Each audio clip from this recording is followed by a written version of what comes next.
Welcome back to Weekly Winners. Today is Sunday, October 17th, and it finally happened last week. I did not go 500. Went like 6-10. So not great, but it's week 6. We're into it now. We think we know things. I thought I knew things last week. I clearly didn't. You were a little bit better.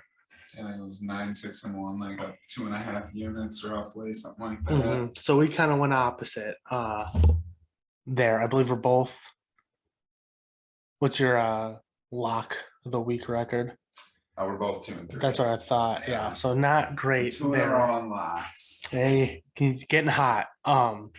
So I don't know what this week is for you, but this is forget what you thought you know.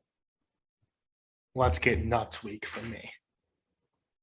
The slate is a little wild, I think.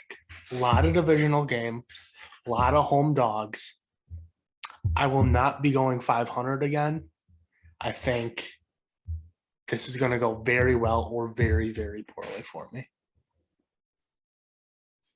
Yeah, I'd have to agree with that. I think I'm in the same boat. Where I think it's either going to go really well or really bad. Right. Let's get into it. We have another London game this week. Dolphins at Jags. Of course, the Jags go to London every year. Jags 3-point dogs, technically the home team, but not that matters. I'm taking the Jags plus 135 on the money line here. The Dolphins are great. Tua back. They've looked bad. And Tua hasn't proven that he can be like this big savior for them. Yeah, I'm right there with you. Jags money line. I think they moved from 0-5 in London to 1-5. Yeah, they have not won yet. Yeah, I think they're breaking that losing streak. I think Urban Meyer's getting that first dub, right? Oh yeah. Yeah. Oh yeah. And yeah, not that it'll matter. First one on the field. Right. Not that it'll matter, but no, I think he'll be gone before the end of the year anyway. It's definitely possible. He really benefited from the whole email leak. Yeah, that the news dump really got him swept under the rug. I mean, he was headlines for like 5 days, and then all of a sudden it's like, oh, well, now we're all worried about the football team. Could be a lot worse right. For your head coach situation. The Bengals at Lions. Bengals coming off kind of a heartbreaker against the Packers, a weird game. Lions, couple of heartbreakers in a row. They're still winless as well. And that definitely shouldn't be the case. They just haven't finished games. And they even against the Ravens, they should have won by the letter of the law, and they didn't. And I probably like the Lions a little bit too much, but I really like this spot for them. I'm going Lions plus 160 to upset the Bengals at home. They haven't looked bad. If they can finish in the red zone, they are sticking with teams they have no business sticking with. As long as they can finish both in the red zone and at the end of the games, I think this is a letdown spot for the Bengals. I wanted that so bad. I wanted to put my Lions money line. I just don't think they'll have an answer for the Bengals offense. I don't know if they'll be able to score enough to keep up. They've been very hot and cold when it comes to red zone play. I think to stick with this Bengals team, I think they're going to have to be hot all game, most of the game. You can't walk away, 4 red zone trips, 4 field goals. No. I think this is a game where when the Lions get in the red zone, they have to execute. They have to score a touchdown. And that's why I'm taking the Bengals to cover 3.5. I think the Bengals, I think everything about this game seemed about right in terms of the line and over under. I think the Bengals will win this game by like 4. I think that'll be a sweat for me. Lions keep games close. Right. Have they lost by more than a touchdown yet this year? No. What was their week 2 game? Don't remember. But the Bears. The Bears kind of beat them up. But no, I think that game the Bengals win because it'll be the Lions not executing in the red zone once and settling for a field goal. Mhm. And then the Bengals Dan will just Campbell win by 4. cried after the last game. He wants it so bad. He does. I like him to get it here. Speaking of the Bears, hosting the Packers this week. Divisional game, like I said, divisional dog at home. Bears plus 205. Defense has looked good. This is the Justin Fields coming out party. I believe he exposes the Packers defense, not to be bottom 5 of the league or anything, but below average, especially missing Jair Alexander. I think this is a perfect spot for the Bears to make some noise. I really like them at home against a divisional opponent.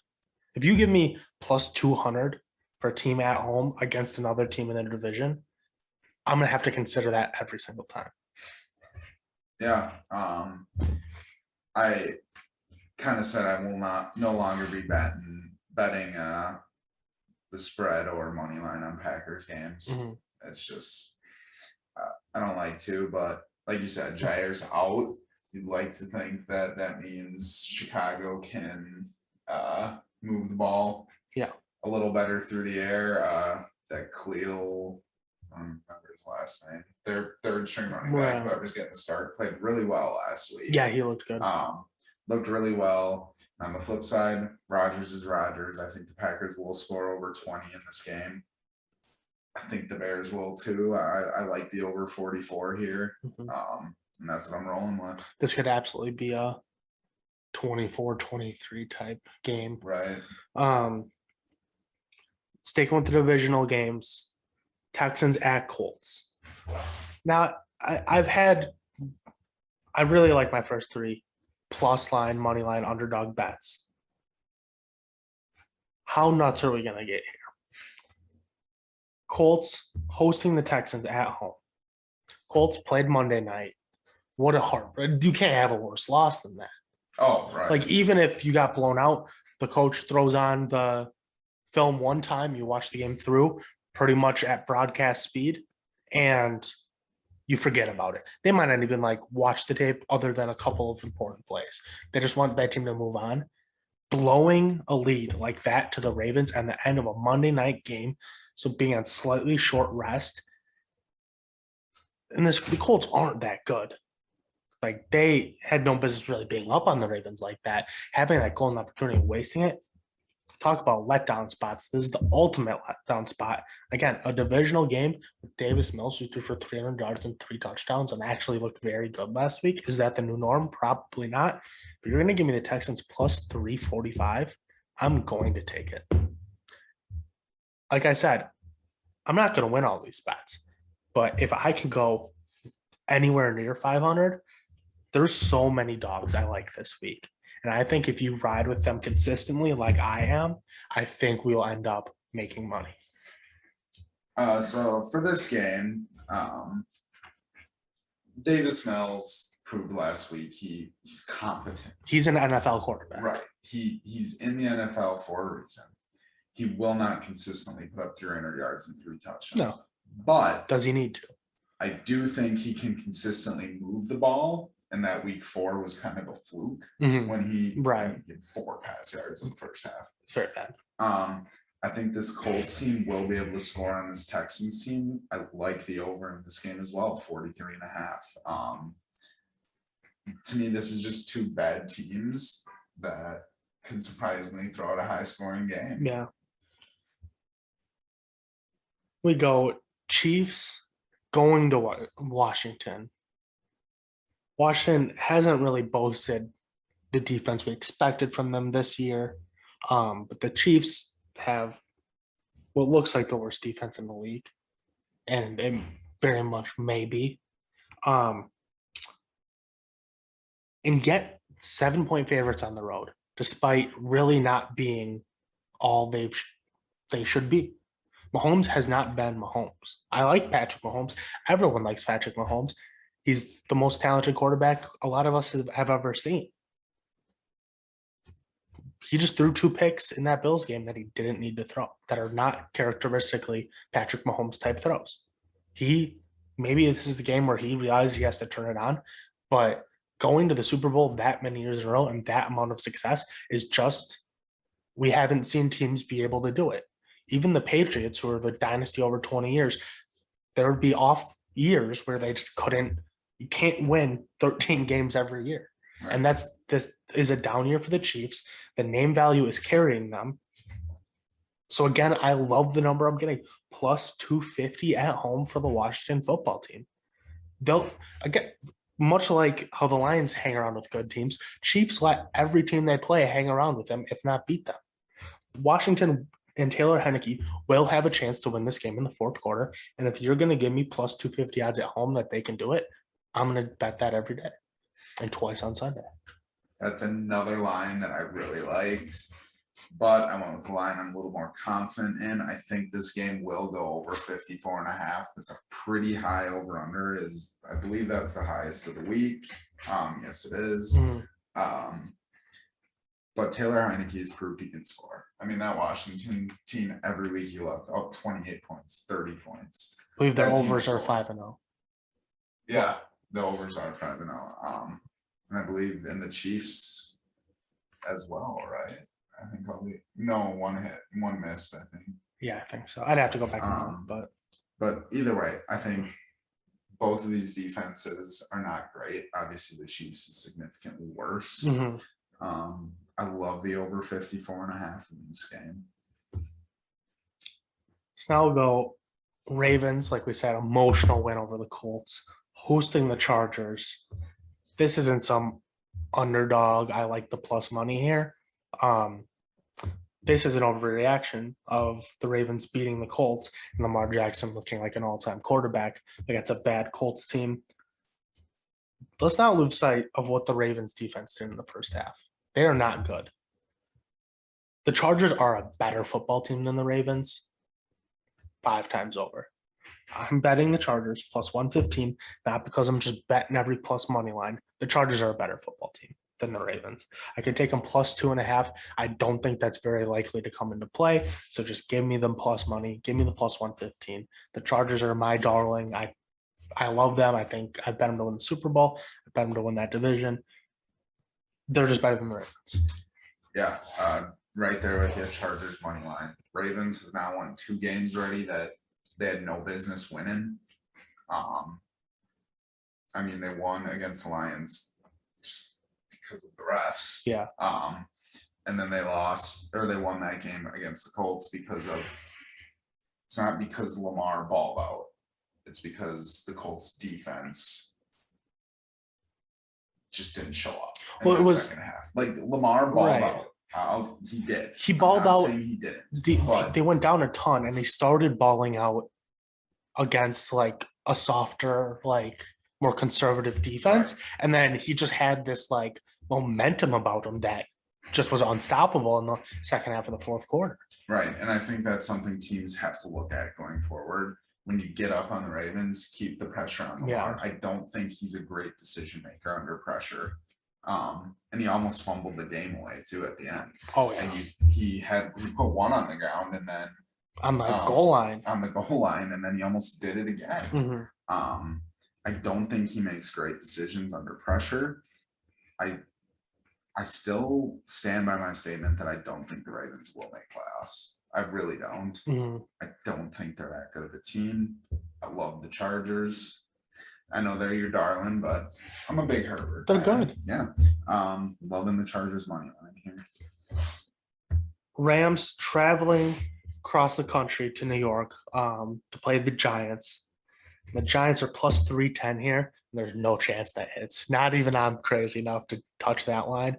I think the Rams probably kill the Giants here. Danny Dimes is playing despite what he looked like at that when he left that game last week. Saquon is out with that low ankle sprain, which they're lucky was just a low ankle sprain.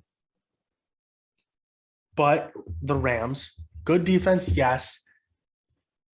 Kind of like the Colts in that game. When they get up on teams, they do kind of lay off and let them score a little bit. They kind of almost did the same thing the Colts did to the Ravens when they played the Colts and almost let the Colts sneak one from them. So they let teams score with them a little more than they probably should. And so that's what I'm looking for the Giants to do in this game. So I'm going over 48.5 in this one. Yeah, I think the Rams just score a ton on this Giants defense, who, like the football team, hasn't been all it's been advertised as. And yeah, give me over 48.5 in this one. I like the Rams -8 here. Simple as that. Yeah. They're just better. I'm just always wary of lines over 7. Yeah. Like it could just be like it could be 28-21, and you just glance at it, you're like, yeah, Rams kind of took care of business here against the Giants. You don't really blink an eye. And Right.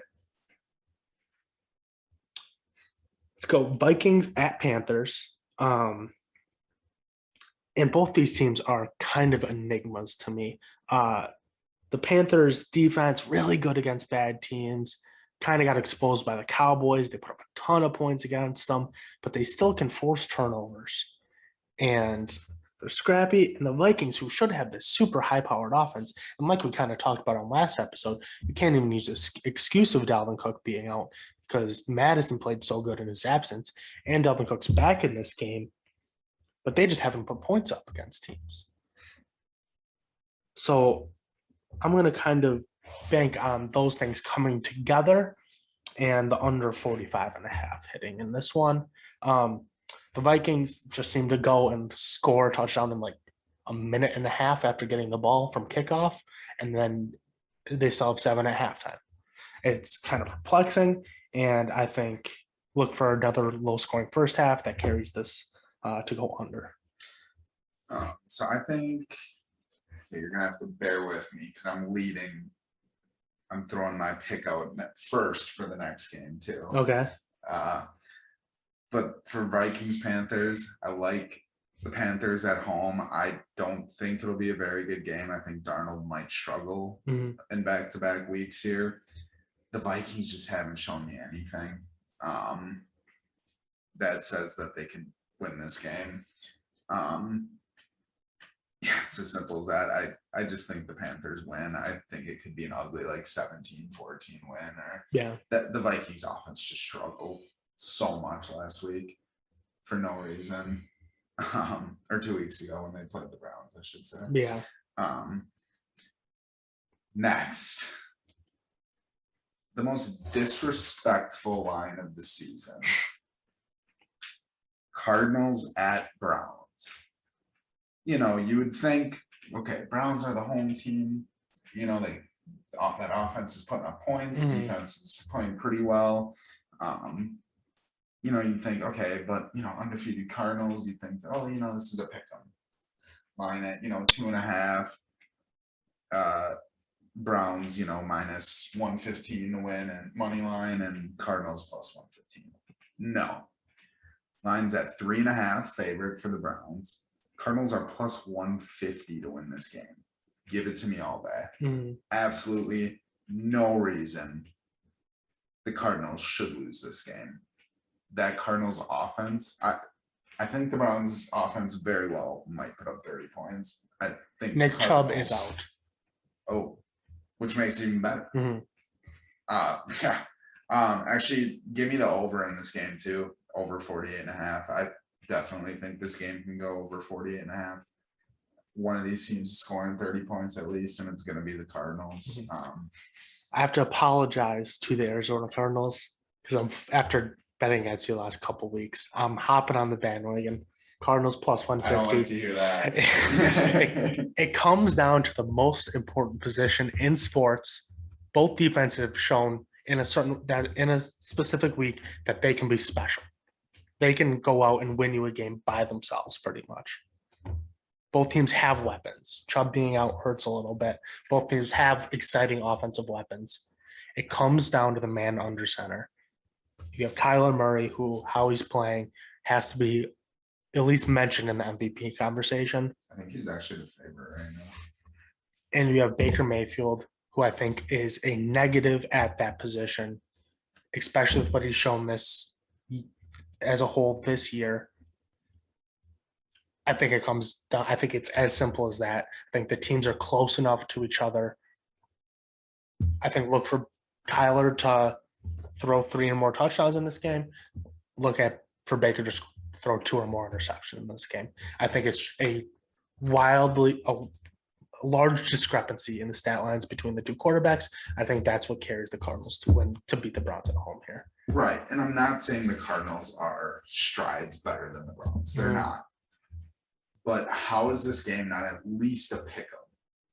I get it. The Cardinals are going to Cleveland, and that's why Cleveland would be the favorite. This is the Cardinals aren't going to go undefeated game. They're playing the Browns, who are very good. This is the game where they lose the first one, and that's simply the way people are thinking. Right. I mean, if they're going to keep giving lines like this every week, I'll just keep betting Cardinals. It's been several years since we've seen what 20 carry Kareem Hunt looks like. Right. He's been very good in the role he's in, but once he goes into that number one role, you never really know how a guy's going to respond, especially against a Cardinals team that is going to get penetration on that Cleveland offensive line. We'll see if they can't establish the run game. I think the passing game with Baker flounders even more.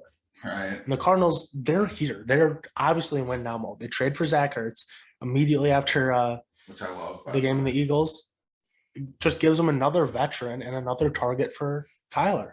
I saw a really funny tweet about that trade. Mhm. Some guy was tweeted Roger Goodell. He's like, "Hey, do you mind if we allow Zach Ertz to play for the Cards this week? Playing a pretty tough team in fantasy. Would love the double points." Because he played in that Thursday. Right, yeah. Which would be kind of cool. That'd be very funny. Yeah. Not like you know the playbook by No, Sunday. you figured out.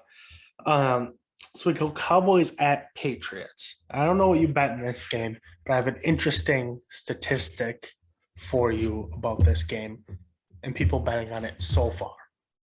Over 80% of the public money on this game is on the Cowboys. Sounds about right. Which is why I love the Patriots plus 155 at home. Cowboys have looked very good. You come to New England, Mac develops a little bit. He's coming into the offense. You don't have to just do the checkdowns. The defense shows up. I think it's another low-scoring game, much like when they played the Buccaneers. That if you can slow these electric offenses down and kind of bring them into a slobber knocker of a game, I think it's ugly. I think the Patriots come out on top at home. I am taking the Cowboys to cover. I really do hate betting against the Patriots at home. Mm-hmm. But then I always have to tell myself, like, Tom Brady isn't at that home anymore. Right. Like, I do have to tell myself that. And that defense is just weird. I wasn't sold on it like the first 3-4 weeks Mhm. when everyone's like, oh, top 10 defense. And then they kind of like hold the Bucks. I guess that would have been before they held the Bucks. So Right. like 17 points or 19. No one else points. has gotten close to doing that. Yeah. So that defense is kind of weird. So again, this is one of those bets I'm not very confident in. Mm-hmm. But yeah, I'm taking the Cowboys to cover 3.5.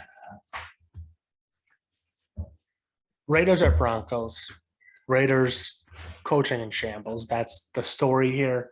Another divisional game, and I love what the story has done to the Raiders line. Plus 170 in divisional. They are on the road. Broncos have proven they're not. Despite their 3-0 start, they didn't play anybody. The Broncos aren't that good. The Raiders go in, they win pretty decisively, and I love to get in plus 170 here when you probably should be getting plus 125. Yeah, I'm right there with you. Without this story, this game would be a pick 'em. Mm-hmm.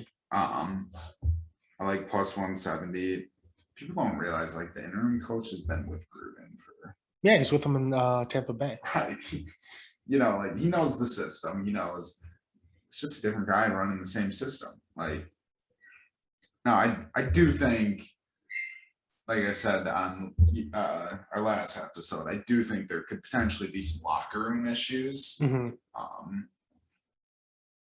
But I don't think that'll hinder him as much as this line is saying it will. Yeah. Like plus 170 is just too much. Might be free money. The Broncos are going to have to score more than 14 points to win this game, and I just don't know if they're capable of doing that.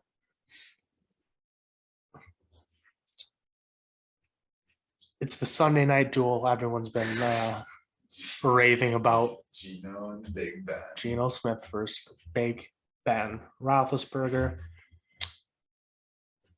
My betting trend this week would tell you the line that I would bet in this game if I was going to bet this game. I'm not going to bet this game. I think the Steelers are catching a real gift and not getting Russell Wilson here. What's the line if Russ is in? If Russ is in, I think the win last week helps them, but there's still a chance the Seahawks are favorites. Steelers are in my opinion. Such big favorites in this game. Right. They're minus 225. If they win like projected, I'm going to talk myself right back into the Steelers very quickly, which shouldn't be a thing that you do after beating Geno Smith. But in this game, I like the under. That Seahawks defense, again, it's one of those defenses where you watch one game, you're like, oh, this defense could be for real. That first game, they played a perfect defensive game. You watch the next game and it's like, yeah, no, maybe not. So I don't know. I think that defense holds the Steelers to like 20. And I know Geno looked great when he subbed in for Russ. Mm-hmm. And what was that, last Thursday? Well, he did throw that pick, right? On like his first pass. Yeah. But the end of the game. Other than that, though, like he was like 9 for 13, like yeah, he's fine. Yards. Like, I just don't know if he can put up the points. The Seahawks would need to win this game. What does he do when TJ Watt's in his face? Right. So I do like the under 43.5. Mm-hmm. Monday night, Bills at Titans. The Titans are just questionable. And they have shown to have a very bad defense. And we've seen what the Bills do against bad defenses.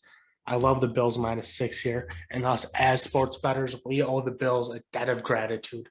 They pulled off something that not a lot of teams have been able to pull off. So many people bet the Bills against the Chiefs that Vegas had a losing week last week, which is very difficult to do. Right. I'm riding with them. They're the bettors team. They crush overs. They cover spreads. They'll cover against the Titans. Yeah, I'm there with you. I don't think this game is close. I know the Titans, they got a little spot in my heart after getting me 2 and 3 in locks of the week, but I don't think this game is particularly close. I think the Bills get up early, like 21-7 or something, and I don't think the Titans can just give Henry 30 touches. Yeah. The way that they do when it's a close game. Right. Speaking of that, what is your lock of the week? See, I really want to go that Bills game. So do I. It's tempting. But I figured you were going to. That's why I was trying to think of something else. Mm-hmm. We just bet the same lock, and then we're both back. Yeah, that's no fun. That's no fun. It sucks because if we were doing by units and not record, it would be the Cardinals. Mm-hmm. Which I might actually make the over in that game. There's actually quite a few overs I like.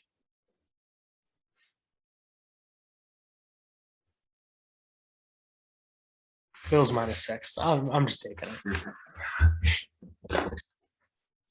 Wait until Monday night for the lock, though. It's a sweat. That just seems like the clearest option, which is why I was hesitant. Because whenever I thought an option was clear, it was right. It was not. All of a sudden, Jer and Cody has 340 yards and 4 touchdowns. You're like, oh, right. How did I not see this coming? And I guess I'm going Cards Browns over 48.5 seems low. We've seen both offenses move the ball, and scares me a little with Chubb out, but right. I think the Cardinals can score at least 30 points in this game. So that's our week 6. To reiterate, let's get crazy. Forget everything you think you know through 5 weeks of football. Jaguars money line, Lions money line, Bears money line, Texans money line, Washington football team money line, Chargers money line, Cardinals money line, Patriots money line, Raiders money line. You will not win them all. You will win enough to make money. Ride with me. It's recovery week, or it's let's boost up our winnings week. It's underdog season, baby. I know we didn't recap the Thursday game, but Yeah. did you see 95% of the money was on Tom Brady over 1.5 rush yards. He had 3 rushing yards before that last drive, and he went knee. And one of his knees went for 0 yards, though, but he still ended with 1 yard. Very tough. That's a tough loss.